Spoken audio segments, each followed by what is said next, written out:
নমস্কাৰ। ৪ ছেপ্টেম্বৰৰ ওপৰত আক্ৰমণ কোনে কৰাই আছে, কিয় কৰাই আছে, অসমৰ সুৰক্ষা কোন দিশে গতি কৰিছে? প্ৰথমটো আক্ৰমণ শুনা পালোঁ শিৱসাগৰত বাতৰি কাকত জ্বলাই দিয়া কাৰ্য। আজি এমাহ নহওঁতেই দ্বিতীয়টো কাৰ্য শুনা পালোঁ। আজি লখিমপুৰৰ প্ৰতিদিন গোষ্ঠীৰ কাৰ্যালয়ত দুৰ্বৃত্তৰ আক্ৰমণ।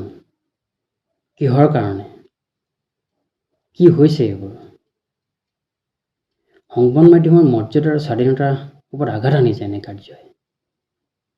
আমাৰ সকলোৰে দায়িত্ব সংবাদ মাধ্যমৰ স্বাধীনতা আৰু সন্মান বজাই ৰখাটো।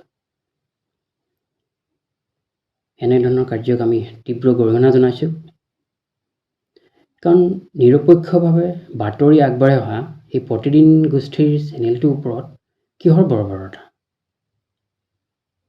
কাৰণ এনেধৰণৰ যি কাৰ্য হৈ আছে, এই সমাজৰ যি স্বচ্ছতা আৰু ন্যায় বিচাৰকৰ ওপৰত আঘাত আনিছে। গতিকে সদৌ টাই আহোম ছাত্ৰ সন্থা কামৰূপ জিলা সমিতিৰ তৰফৰ পৰা প্ৰশাসনলৈ দাবী জনাইছোঁ, অনতিপলমে দোষীক চিনাক্ত কৰি আইনী ব্যৱস্থা গ্ৰহণ কৰিবলৈ কাৰণে। ধন্যবাদ। যিকোনো খবৰৰ বাবে যোগাযোগ কৰক আমাৰ এই নম্বৰত 9181 307 221।